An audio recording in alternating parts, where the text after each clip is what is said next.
오늘 20장 말씀 보기 전에 19장 말씀을 다시 한번 상기시켜 보시게 되면요, 19장의 내용은 그런 거였습니다. 남유다의 왕이었던 여호사밧이 북이스라엘 왕 아합과 함께 연맹을 맺어서 길르앗 라못 땅을 점령하기 위해서 그 땅을 침공했는데 엄청나게 반격을 당해서 큰 실패를 경험하게 되었거든요. 이 여호사밧 왕의 입장에서 보게 되면 길르앗 라못을 치러 올라갔다고 하는 것은 자신의 영토를 뭐예요? 확장시키는 거거든요.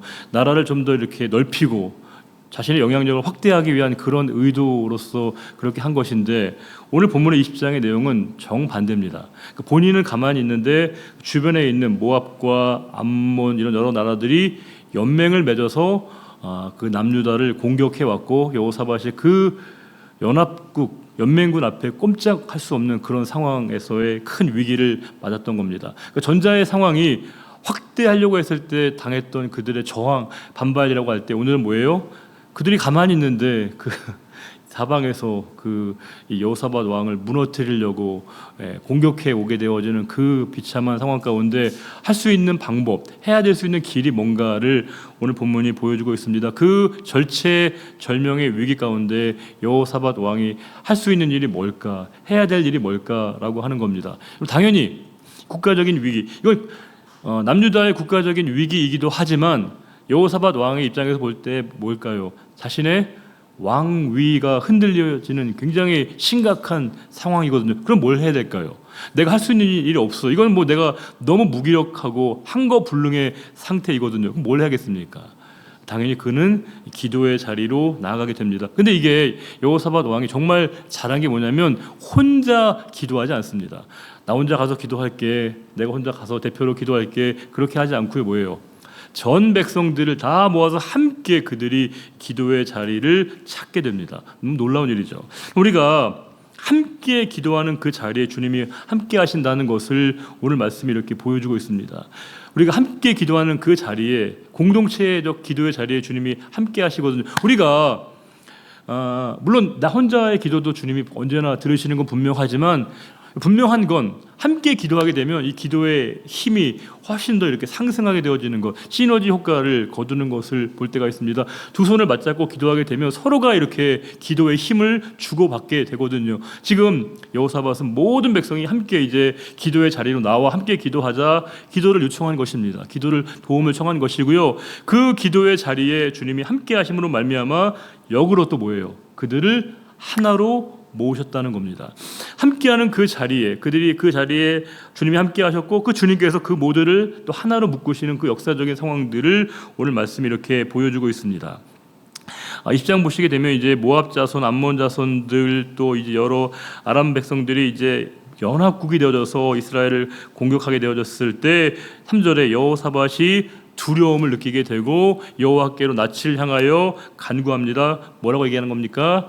온 백성에게 금식하라, 같이 기도하자, 함께 기도해야 된다. 이건 혼자 기도할 일이 아니라 같이 함께, 이게 뜻을 모아서 힘을 모아서 같이 기도해야 된다라고 하면서 4절에 유다 사람이 여호와께 도우심을 구하려 하여, 즉 모든 백성들이 함께 기도하는 가운데 그 자리에 주님이 함께 계셨고, 그 하나 된 그 모습 가운데 주님이 또한 그들을 역으로 이렇게 다 하나로 묶어주시는 기도의 연맹, 기도의 연결의 아름다운 모습을 그들에게 보게 하셨다는 거예요. 그러면서 그들이 유다 모든 성읍에서 모여와서 여호와께 간구하게 되었다는 겁니다. 그들이 집단적으로, 공동체적으로 하나님 앞에 같은 마음으로 기도하게 되었습니다. 그러면 지금 이 상황은 매우 지금 국가적 상황으로 보거나 여호사밧의 개인의 상황으로 볼 때 매우 지금 다급한 상황이죠.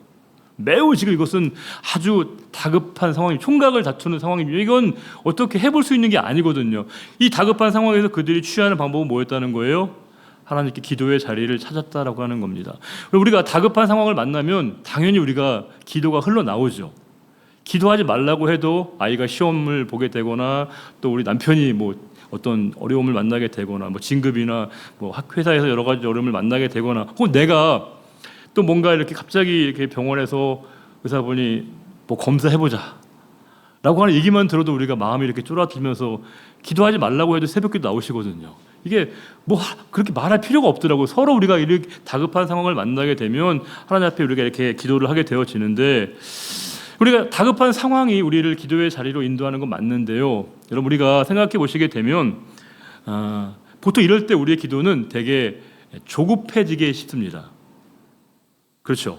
너무 다급한 상황을 만나니까 우리의 기도의 내용이나 기도의 열정이나 기도의 방향들이 매우 이제 좀 조급한 심정으로 기도하게 되거든요. 우리가 조급한 기도와 시급한 기도가 있습니다. 다르죠, 어감이요.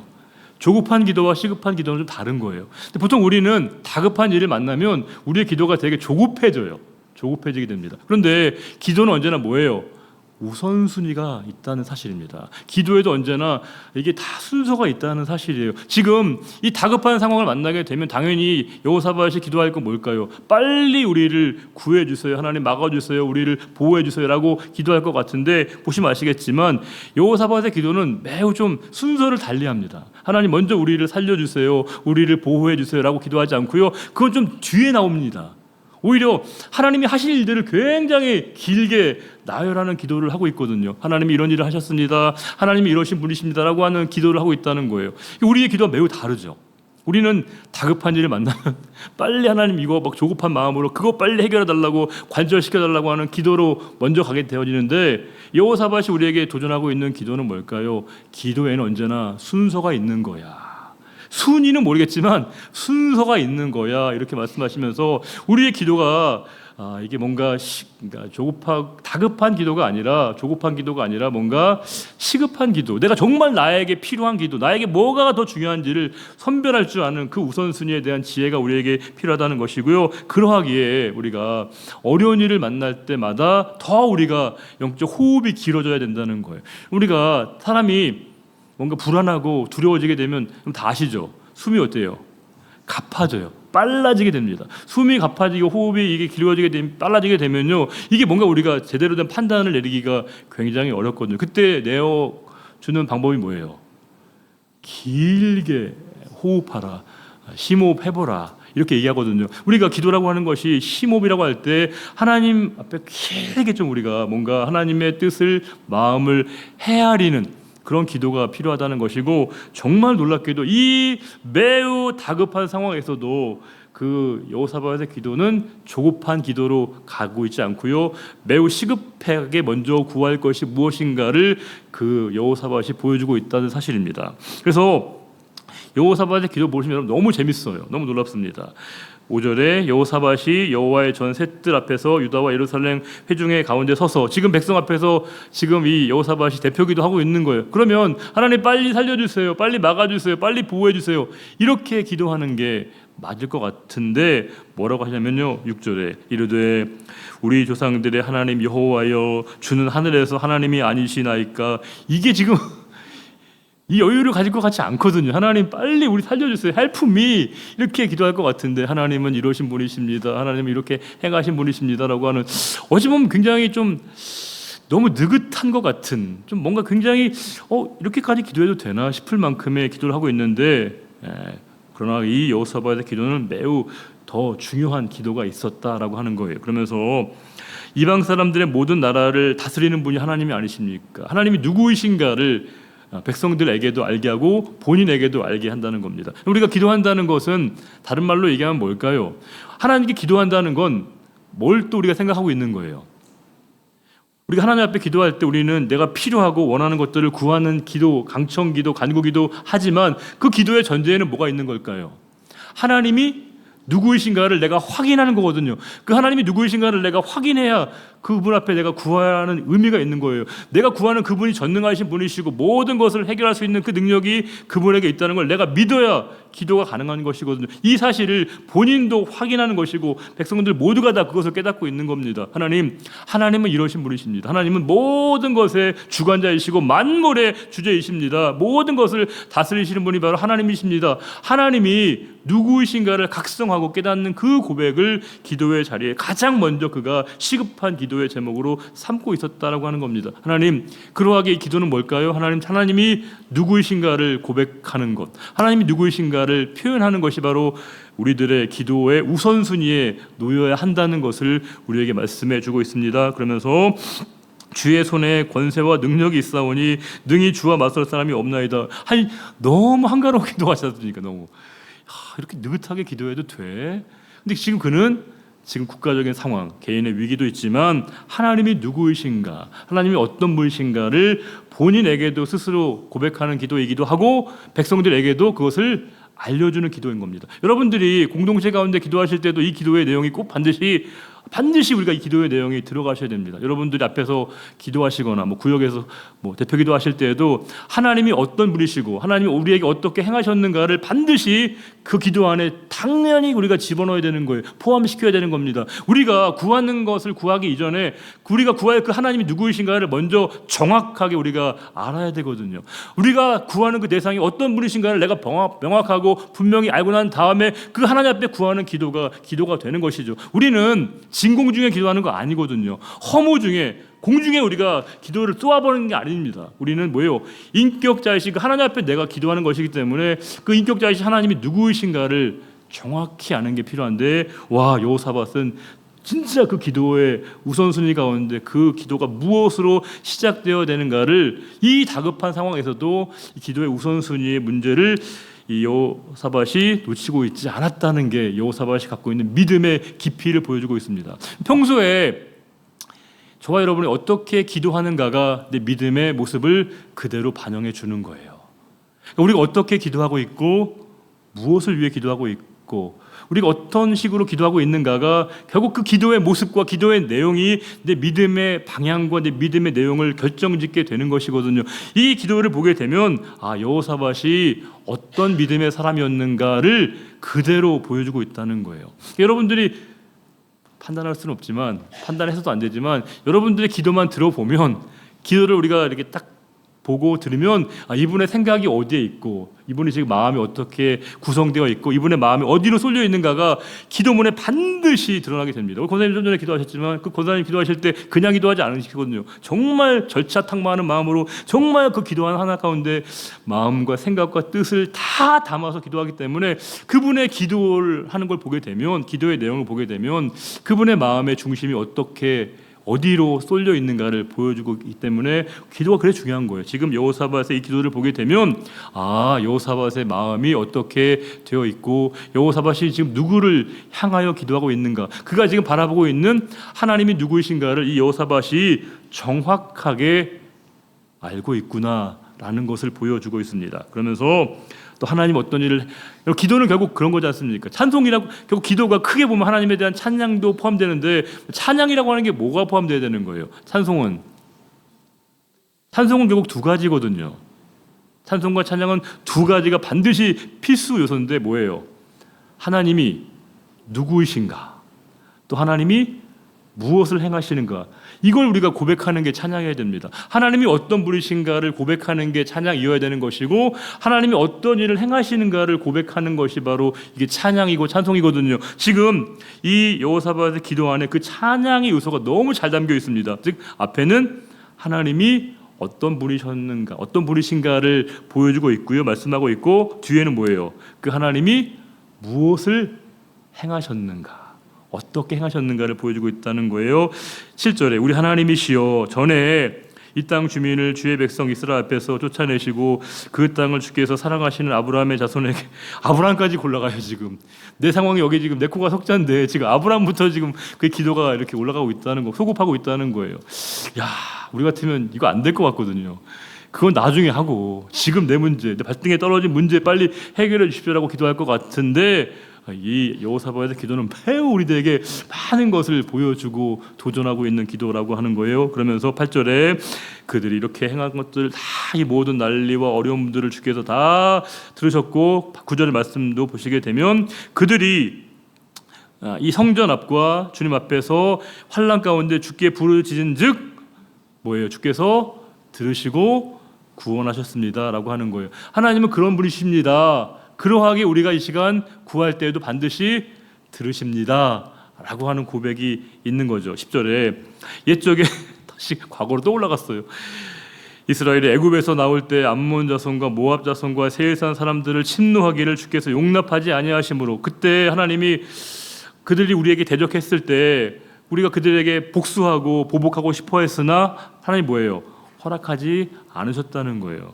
그때 우리가 하나님 말씀 앞에 순종해서 그들을 떠나고 멸하지 아니했다는 겁니다. 하나님, 그때 우리가 하나님 말씀 앞에 전폭적으로 순종하지 않았습니까? 근데 그들 지금 우리를 공격하고 있습니다. 그러하게 하나님, 이 상황 가운데 하나님이 모든 것을 정리해 주셔야 됩니다 라고 하는 기도를 그가 드리고 있는 거예요. 그러면서 12절과 13절만 읽어볼까요? 우리 하나님이여 그들을 징벌하지 아니하시나이까. 우리를 치러 오는 이 큰 무리를 우리가 대적할 능력이 없고 어떻게 할 줄도 알지 못하였고 오직 주만 바라보나이다 하고 유다 모든 사람들이 그들의 아내와 자녀와 어린이와 더불어 여호와 앞에 섰더라. 하나님, 우리는 힘이 없어요. 우리는 어떻게 할 줄을 몰라요. 길이 없어요. 답이 없어요. 그러면 뭘 해야 된다는 걸까요? 13절에 모든 백성들이 어린아이들과 더불어 하나님 앞에 서게 되었다라고 하는 겁니다. 즉 이거 우리의 고백이죠, 여러분. 우리의 모든 세대와 우리의 가족이 서야 되는 곳, 설 수 있는 곳은 뭐예요? 오직 하나님밖에 없다는 겁니다. 하나님 앞에만 우리가 서야 한다는 것이죠. 우리의 가정도, 우리의 자녀도, 우리의 모든 기도의 제목도 오직 하나님 앞에서만 세워져야 한다라고 하는 것입니다. 지금 모든 백성들이 뜻을 모으고 힘을 모아서 하나님 앞에 저희가 서게 됩니다. 하나님만이 우리를 지켜보시고 우리를 지키실 수 있습니다 라고 하는 기도를 누가요?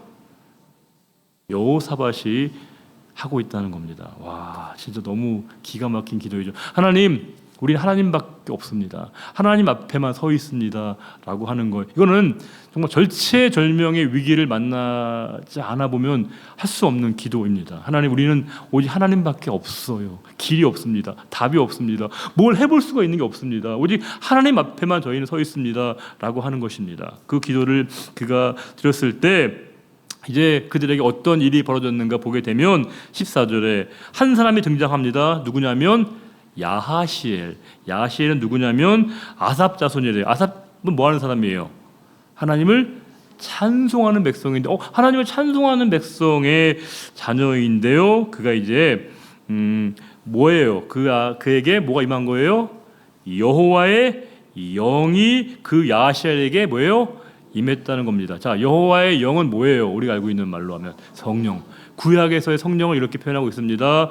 성령께서 야하시엘에게 임하셔서 백성들에게 말씀을 선포하게 하신 거예요. 늘 하나님을 찬송하는 가정에서 있었던, 찬양하는 집안에 있었던 이 야하시엘에게 성령께서 임하셔서 지금 두려워하고 당연히 위축되어 있고 불안해하고 있는 그 이스라엘 백성들에게 여호와의 영에 충만하게 임해져서 야하시엘이 하나님 말씀을 전했을 때 어떠한 일이 벌어질까를 우리가 충분히 짐작해야 한다는 거예요. 그래서 우리가 다른 사람의 말을 듣는 게 아니고요, 하나님의 영에 충만한 사람의 말을 들어야 된다는 겁니다. 성령의 충만함에 붙들림 받은 사람의 말, 그 고백이 우리에게 중요한 거예요. 우리가 진짜 어려움을 만날 때, 우리가 진짜 위기를 만났을 때는요, 우리에게 도움을 줄 수 있는 사람, 우리에게 실질적인 필요한 얘기를 해줄 수 있는 사람은 사실은 가까운 사람이 아니라 여호와의 영에 충만한 사람, 하나님의 성령에 충만한 사람에게 우리가 도움을 청해야 되는 것이고요, 기도의 부탁을 해야 되는 겁니다. 물론 우리가 다급하니까 옆에 있는 사람에게 빨리 도와달라고 하지만 그 이전에 정말 하나님의 영에 붙들림 받은 분에게 우리가 도움을 청하고 그분을 통해서 듣는 그 말씀을 통해서 하나님께서 나에게 뭐라고 말씀하시는가를 우리가 들어야 되는 것이고, 지금 그 야하시엘이 여호와의 영, 성령에게 충만하여서 백성에게 이렇게 말하는 거예요. 뭐라고 얘기하는가? 15절에 야하시엘이 이르되 온 유다와 예루살렘 주민과 여호사밧 왕이여 들을지어다, 이렇게 말한 겁니다. 즉 다른 말로 얘기하면 야하시엘이 여호와의 영에 충만해서 나타난 그 특징이 뭐냐면요, 하나님께 들은 말씀을 그가 그대로 전하는 거예요. 하나님 말씀을 받은 대로 그가 전하는 겁니다. 자, 그러면 원리를 다시 한번 말씀드릴게요. 신구야, 이건 공의에 해당되는 원리입니다. 성령에 충만하다는 것, 성령의 사람의 가장 중요한 특징이 뭐라는 걸까요? 하나님에게 순종하게 만드는 거예요. 그 성령이 충만하다는 것은 우리는 뭔가 되게 뭔가 이렇게 불같이 많은 걸로만 생각하는데 사실은 그건 매우 부분적인 것이고요. 전체적인 그림을 볼 때 가장 완벽한 성령의 사람의 하나님의 영에 충만한 사람의 확실한 특징은 뭐예요? 하나님의 뜻에 순종하게 만드는 겁니다. 하나님께서 가라고 하시는 것을 가는 것이고요. 하나님이 멈추라고 하시면 멈추는 겁니다. 지금 우리가 사도행전 보시게 되면 가장 확실한 성령의 사람으로 꼽을 수 있는 게 사도행전 누구일까요? 당연히 바울이죠. 근데 바울은 진짜 똑똑한 사람이거든요.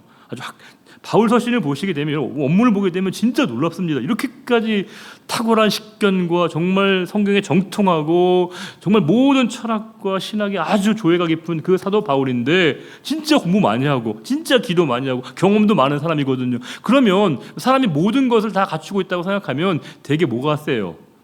고집이 세거든요.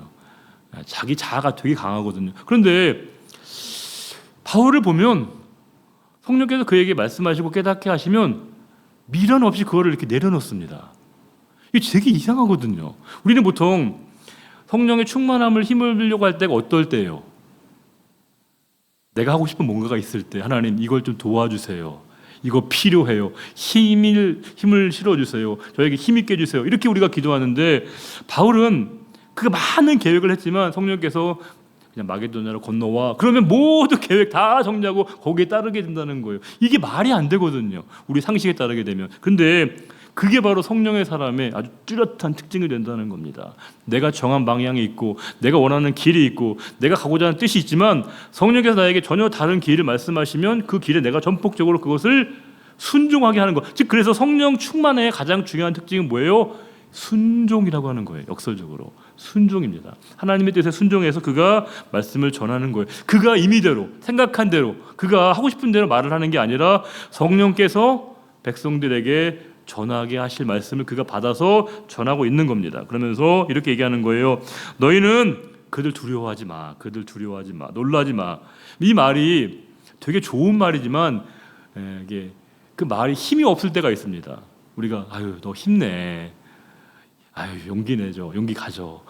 아유 다 잘 될 거야. 그 말이 되게 좋은 말이죠. 근데 되게 빈말처럼 느껴질 때가 있지 않습니까? 왜요? 그 말이 화자가 우리라고 한다면 그 말은 힘을 못 갖습니다. 필요한 말이고 때로는 우리가 상대방에게 힘이 되지만 아유 잘 될 거야. 걱정하지 마. 이게 힘이 안 됩니다. 근데 지금 이 야하시엘은 뭐예요? 두려워하지 않아도 될 이유, 불안해하지 않아도 될 이유를 분명히 말씀하고 있다는 겁니다. 뭐예요? 이 전쟁은 너희에게 속한 것이 아니라 뭐예요? 하나님에게 속한 것이다. 하나님이 이끄시는 전쟁이다. 이 승리는 너희의 승리가 아니라 하나님의 승리다라고 하는 걸 얘기하면서 그들을 안심시키는 가장 중요한 원동력이 뭐라는 거예요? 자기의 언변이 아니라 우리 뒤에 계시고 너희와 함께 계시는 하나님을 그가 얘기하면서 두려워하면 안 돼. 걱정할 필요 없어. 이렇게 얘기한다는 거예요. 그러면서 17절에는 아예 더 놀라운 말씀이에요. 너희가 아예 싸울 일이 없다는 거예요. 이 큰 대적들이 지금 사방에 포진하고 있는데 아예 너희가 싸울 필요도 없어. 싸울 이유도 없어. 여호와께서 너희와 함께 계셔서 그가 너희를 대신해 싸우실 겁니다. 여호와께서 너희와 함께 하실 겁니다. 이렇게 야하시엘의 백성에게 아주 담대한 말씀을 전하고 있다는 거예요. 그 말씀을 이제 받았을 때 얼마나 감격스러웠을까요? 18절에 여호사밧이 몸을 굽혀 얼굴을 땅에 대니 온 유다와 예루살렘 주민들도 여호와 앞에 엎드려 여호와께 경배하고 그앗 자손과 고라 자손에게 속한 레위 사람들은 서서 힘이 큰 소리로 이스라엘 하나님 여호와를 찬송하니라. 우리가 경배했다, 찬송했다, 이걸 다 포괄적으로 얘기하면 뭘까요? 그게 바로 예배이죠. 예배입니다. 지금 그들이 예배하게 되어지는 그 상황을 보면 이제 단계가 있죠. 야하시엘이 하나님 말씀을 선포했을 때 그들에게 뭐가 떠나간 거예요? 두려움이 떠나가게 된 것이고 그때 그들이 뭐 합니까? 하나님을 두려움에서 떠나서 하나님을 예배하게 되었다는 사실이죠. 그래서 하나님 말씀을 들으면 하나님 말씀이 선포되면 두려움이 떠난다는 거예요. 와, 놀랍지 않습니까? 하나님 말씀을 들으면 내 마음을 꽉 붙들고 있었던 그 염려, 불안, 걱정, 두려움 그것들을 하나님이 하나하나 해체하신다는 거예요. 다 내 마음을 꽉 붙들고 있었던 그 두려움의 요소들을 하나하나 다 제거하셔서 우리를 강건하게 하시고 우리에게 평안함을 주시고 확신을 주셔서 그 결과로 뭐 한다는 거예요? 그 예배의 자리로 서게 하신다는 겁니다. 하나님을 온전하게 바라보고 신뢰하는 그 마음, 즉 하나님의 말씀이 궁극적으로 그들을 예배의 자리로 인도하셨다라고 하는 걸 알 수 있습니다. 그러면서 기가 막힌 말씀도 있습니다. 20절에 이에 백성들이 아침에 일찍 일어납니다. 이제 들로 나갑니다. 나갈 때 여호사밧이 이르되 유다와 예루살렘 주민들아 내 말을 들어봐. 이렇게 누가 얘기한 거예요? 여호사밧이. 그러면서 잘 보세요. 너희는 너희 하나님 여호와를 신뢰하라. 그리하면 견고히 서리라. 그의 선지자들을 신뢰하라. 그리하면 형통하리라. 여기서 저는 이렇게 일부러 밑줄을 쳐봤는데요. 너희는 너희 하나님 여호와를 신뢰하라. 그리고 그 다음에 제가 그의 선지자들을 신뢰하라 이렇게 제가 거기 말씀에다 밑줄을 그어놨는데 이유가 뭐냐면요. 신뢰라고 하는 것에는 목적어가 중요한 겁니다. 그러니까 내가 무엇을 신뢰하느냐가 중요한 거예요. 신뢰할 대상은 많습니다. 우리가 신뢰하게 될 어떤 요소나 상황들은 너무 많아요. 그런데 우리가 누구를 신뢰하는가, 무엇을 신뢰하는가가 중요하다는 거예요. 신뢰는 우리 가장 중요한 덕목이지만 신앙의 덕목이지만 신뢰에는 뭐예요? 목적어가 중요하다는 거예요. 내가 지금 무엇을 신뢰하고 있는가, 내가 누구를 신뢰하고 있는가라고 하는 거예요. 내가 갖고 있는 지식을 신뢰하면 무너진다는 겁니다. 내가 갖고 있는 사람들의 인맥을 신뢰하면 무너지게 된다는 거예요. 내가 갖고 있는 어떤 경험에 신뢰하게 되면 무너지게 된다는 거예요. 그런데 여기서 지금 여호사밧이 백성들에게 독려하고 있는 게 뭘까요? 다른 거 너희가 신뢰하지 말고 오직 뭐예요? 여호와를 신뢰하고 그와 함께 하시는 하나님의 선지자들을 신뢰해야 된다. 선지자는 뭘까요? 하나님 말씀을 전하는 사람들이기 때문에 여호와와 그 선지자들을 동격으로 놓고 지금 그들을 신뢰해야 된다 이렇게 말씀하고 있습니다. 우리에게도 중요하죠. 내가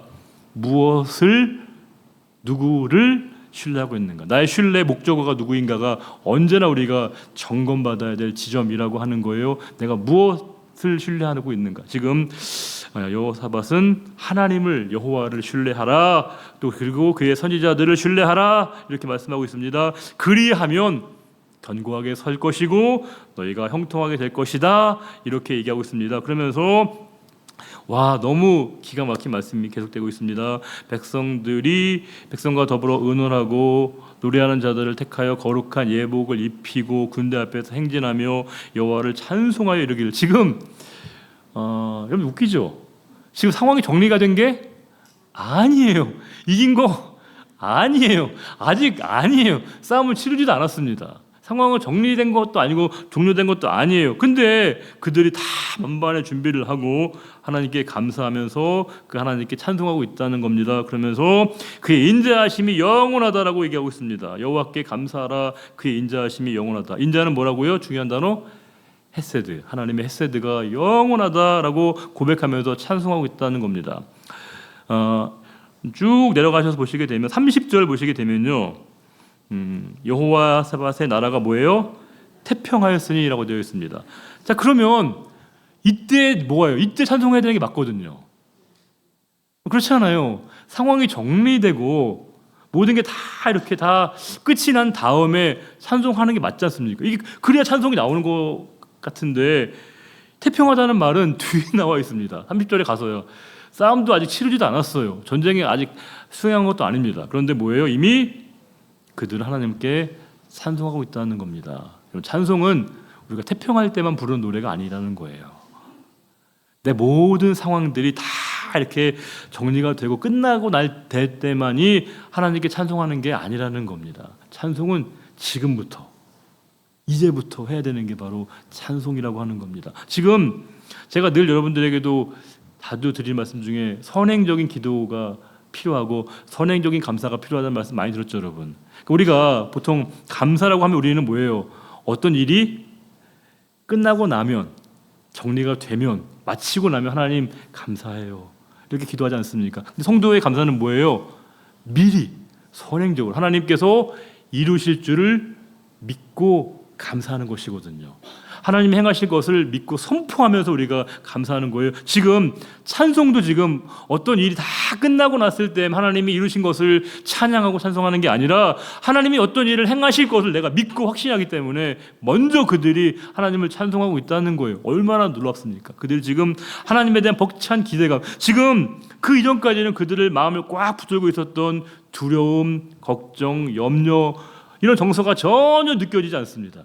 그들에게 전혀 그런 마음이 아예 보이지가 않아. 그런 씨앗이 아예 그들에게 발견되지 않습니다. 너무 그들이 지금 벅찬 감격으로 차 있다는 겁니다. 아니 지금 적군들은 지금 저기 막 사방에 포진하고 있어요. 눈만 들면 저기 딱 보이고 있는 그 상황인데 그 상황에서 그들이 찬송하고 있습니다. 이게 뭐예요 이게? 문제와 상황이 정리되고 끝났기 때문에 하나님을 찬송하는 게 아니라 하나님이 계심 때문에 찬송했다는 겁니다.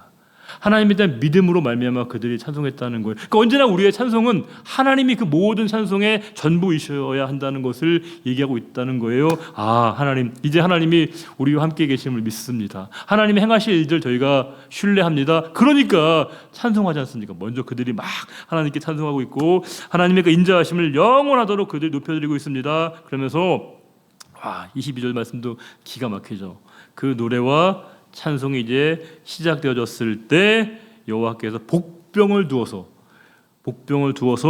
유다를 치러 온 암몬 자손과 모압과 세일, 이게 모압과 암몬과 세일이 같은 편이에요. 원래 그들이 연합군이 되어져서 남유다를 공격했는데 그들이 서로를 치게 한 겁니다. 그들이 그래서 뭐예요? 그들이 서로가 서로에게 싸움을 벌이게 만들고요. 23절 보시게 되면 암몬과 모압 자손이 일어나 세일 사람 주민들을 쳐서 진멸하고 세일 주민들을 멸한 후에 그들이 뭐예요?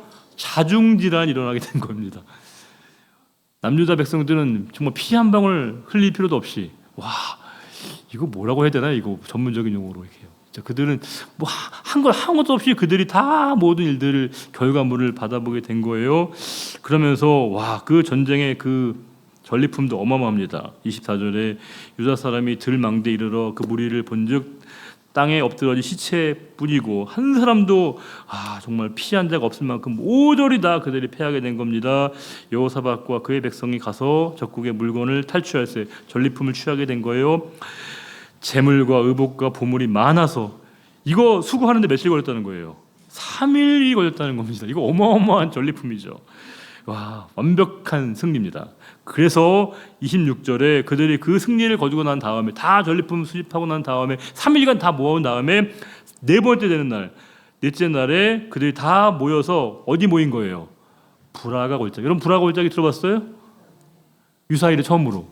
한 번도 들어본 적 없는 거예요. 브라가 골짜기. 처음 브라가 골짜기라고. 브라가란 말은 송축이란 말이거든요. 하나님을 송축하다. 원래 그 땅에 이름이 있었어요? 없었어요? 없었어요. 근데 그 땅에 하나님이 행하신 일을 보고 그 땅에 새로운 이름을 명명한 거예요. 하나님을 송축하는 곳으로. 신앙은 그런 거거든요. 무의미 안에 의미를 찾아내고 발견하고 의미를 부여하는 게 바로 신앙입니다. 우리의 공허했던 삶에 하나님의 계심으로 말미암아 새로운 의미가 시작되고 창조되는 게 바로 신앙이거든요. 그냥 땅이었어요. 그냥 평범한 골짜기였습니다. 그런데 그 땅에서 하나님이 행하신 걸 그들이 경험하고 난 다음에 그냥 이름도 없었던 무명의 그 장소가 브라가 골짜기, 하나님을 송축하는 곳이라는 이름이 그곳에 부여되게 되었다는 거예요. 그래서 그때부터 사람들이 그곳을 뭐예요? 다 브라가 골짜기로, 하나님을 송축하는 곳으로 그 이름을 부르게 되었다는 겁니다. 27절에 백성들이 다 여호사밧을 필두로 해서 즐겁게 예루살렘으로 돌아오게 되었습니다. 얼마나 그들이 벅찬 감격이었을까요? 정말 아무것도 한 거 없어요. 그들은 진짜 너무 허무할 정도로 모든 걸 다 하나님이 이루신 겁니다. 하나님이 다 그 모든 것들을 이루게 하신 거예요. 그래서 이게 역사가도 다른 말을 할 이유가 없는 거예요. 다른 말을 쓰기가 민망한 겁니다. 우리가 조금 애썼습니다. 우리가 조금 전쟁에서 기여한 바가 있습니다. 라고 쓸 말이 없는 거예요. 그게 뭐라고 하는 겁니까? 이는 여호와께서 그들이 그 적군을 이김으로써 즐거워하게 하셨습니다. 즉 여호와께서 그들에게 승리를 하게 하신 겁니다. 여호와께서 그들에게 승리를 안겨주셨습니다. 이렇게 얘기했다는 겁니다. 그러면서 그들이 이제 비파와 수금과 나팔을 합주하고 여호와의 전에 들어가게 된 거예요. 이방 나라 모든 나라가 이제 여호와가 함께 하시는 이스라엘 백성들을 두려워하게 만드신 겁니다. 그때 이제 30절에 여호사밧의 그 나라가 태평하게 되었다, 안정하게 되었다는 겁니다. 이는 그의 하나님이 사방에서 그들에게 평강을 주셨다. 그들이 얻어낸 것 아니다. 그들이 달성한 것 아니다. 그들이 성취한 것 아니다. 하나님이 그들에게 주셨다라고 하는 겁니다. 그러면서 이제 뒤에 말씀은 여호사밧의 일생에 대한 아주 간결한 정리인데요. 여호사밧이 35세 왕위에 올랐고 25년 동안 나라를 다스리게 됩니다. 그 몇 살에 죽었다는 거예요? 야, 이거 산수 잘 안 되시죠? 예. 35 더하기 25면 50인가요, 여러분? 예, 60 되겠죠? 예, 그랬다는 겁니다. 그 어머니 이름은 뭐 아수바라 실히의 딸이고 뭐 중요한 건 아니에요, 여러분. 혹시 잠이 안 오시면 외우세요. 그 여호사밧의 어머니 이름은 아수바. 근데 굳이 외울 필요 없는데 일단 여호사밧이 그렇게 했다는 겁니다. 여호사밧의 생에 대한 평가가 나오고 있습니다. 그의 아버지 아사의 길로 행하였고 이제 여호와 보시기에 정직하게 행했다는 겁니다. 그러나 완벽한 왕은 아니었다는 거예요. 산당만큼은 제거하지 못했다는 겁니다. 백성들에게 이렇게 뿌리 깊게 잠식되어 있었던 그 산당만큼은 제거하지 못했지만 그럼에도 불구하고 하나님 보시기에 잘했다라고 칭찬받을 만한 요소가 많은 왕이 여호사밧 왕이었다는 거예요. 근데 아쉬운 건 또 뒤에 보게 되면 사족처럼 여호사밧 왕에 대한 좀 아쉬운 부분이 또 나와요. 여호사밧의 특징은 뭐냐면 친구를 좀 잘못 사귀는 것 같아요. 가까운 사람들과 다른 건 다 괜찮은데 누구랑 가까웠냐가 참 아쉬운데 이 여호사밧이 원래 누구 때문에 망한 거예요? 누구랑 사귀다가 아합 때문에. 근데 그 아합의 아들 이 아하시아와 또 교제를 하게 된 겁니다. 8대 왕이었던 북이스라엘의 8대 왕이었던 아하시아와 교제했다는 거예요. 근데 그 아하시아는 뭐예요? 힘이 약한 왕이었습니다. 근데 그 아하시아와 이게 마음이 좋은 건지 속이 넓은 건지 모르겠는데 그 여호사밧이 그랬다는 거예요. 두 왕이 서로 연합하고 배를 만들어서 유유자적하고 막 이렇게 서로 간에 교류하면서 그들의 이 평안과 안녕을 누리려고 했었을 때 하나님의 사람 엘리에셀이 여호사밧을 향하여 외친 겁니다. 당신이 아하시아와 사귀게 되었을 때 여호와께서 그 모든 것들을 다 패하시게 될 겁니다. 파괴하실 겁니다. 라고 하면서 그들이 그렇게 자부심을 가졌던 그 배들이 다 망가져서 다시스로 갈 수 없게 되었다라고 하는 말씀을 주고 있습니다. 저는 이 여호사밧의 생애를 보면서 우리가 한 가지 좀 점검을 해봐야 될 게 뭐냐면 모든 사람에게는 다 마지막의 순간이 있습니다. 그렇죠, 여러분. 우리에게 다가오게 될 그 마지막 그 종말의 상황이 우리에게 분명히 있는데 우리 종말을 대비하는 우리의 신앙은 언제부터 준비를 해야 되는 걸까요? 우리가 종말을 대비하는 신앙, 소위 얘기하는 종말론적인 우리에게 믿음이 필요한데 종말론적인 신앙은 몇 살부터 준비하면 될까요? 70세부터 하면 되나요, 여러분? 어때요? 70세부터 하면 되는 건가요? 네. 아니 88세부터? 어때요, 여러분? 언제부터 하면 되는 걸까요? 그렇죠? 종말은 언제 오는지 모르는 거예요. 이게 참 우리에게 두려운 부분이고 잊지 말아야 될 부분이라는 것이죠. 물론 역사의 종말은 그것도 다 다른 차원인 것이고 역사의 종말, 우주적인 종말이 있기 이전에 모든 이에겐 다 개인적 종말이 있습니다. 하나님의 부르심의 그 순간이 우리에게 있거든요. 그러면 우리가 그 날을 언제나 대비하고 준비를 해야 되는데 언제부터 준비하는 게 맞는 건가? 언제부터 그것을 대비하는 게 맞는 건가를 생각해 볼 때 언제나 그 종말에 대한 대비, 종말에 대한 신앙은 뭐예요? 그때부터가 아니라 지금부터가 필요하다는 겁니다. 이제부터 우리가 준비해야만이 그 날을 그답게 맞이할 수 있는 거예요. 지금 모든 건 마찬가지입니다. 모든 사람들은 참 그 날이 본인에게 있음을 잘 인식하지 못했던 것 같습니다. 그 날이 본인에게 이렇게 쏜살같이 다가오고 있다는 것을 인식하지 못했던 것 같아요. 여호사밧도 마찬가지로 그가 하나님 부르실 그 날이 그에게 이렇게 정말 화살처럼 다가온다는 걸 알았으면 정말 매 순간순간마다 그가 조심하고 경계심을 가졌을 것 같은데 그 날이 언제 올지 모른다고 생각하니까 느슨해지고 경계심이 완화되고 이완되게 마련이거든요. 그러니까 자꾸 준비를 하지 않는 겁니다. 혹시 저와 여러분이 지금 노후 준비는 못했다 하더라도 우리가 종말에 대한 준비는 좀 늘 필요하다 싶습니다. 그날이 우리에게 분명히 쏜살같이 다가오고 있습니다. 정말 화살같이처럼 우리에게 달려오고 있는 거예요. 안 보이세요? 저기 그날이 달려가오는 게 막 달려오지 않습니까? 이렇게. 그럼 우리가 그날을 잘 대비하고 그날에 우리가 하나님 부르실 때 어떻게 이 땅을 떠날 것인가를 항상 우리가 마음에 새기는 우리 성도의 삶의 자세가 필요하지 않을까 싶습니다. 오늘 말씀 몇 가지 한번 말씀을 핵심 메시지를 정리해 보도록 하겠습니다. 첫 번째는 함께 기도하는 그 자리에 주님께서 함께 하셨고 또 그 기도하는 자리에 주님께서 그들의 마음을 하나 되게 하셨다라고 하는 겁니다. 함께 기도하는 그 자리에 주님이 함께 계시고 또 그 주님이 우리의 마음과 생각을 하나로 되게 하신다는 사실입니다. 두 번째는 뭐예요? 조급한 기도가 있고 시급한 기도가 있습니다. 다급하면 자꾸 우리가 조급하게 마련인데 우리의 기도는 조급한 기도보다도 시급한 기도, 기도의 우선순위를 먼저 생각하는 기도가 필요하다는 것이고요. 세 번째로 여호사밧의 기도는 구하는 것, 필요한 것을 먼저 해결해 달라는 기도가 아니라 하나님의 그 은혜를 상기시키는 기도를 그가 구하고 있다는 겁니다. 네 번째로 우리 모든 세대와 가족이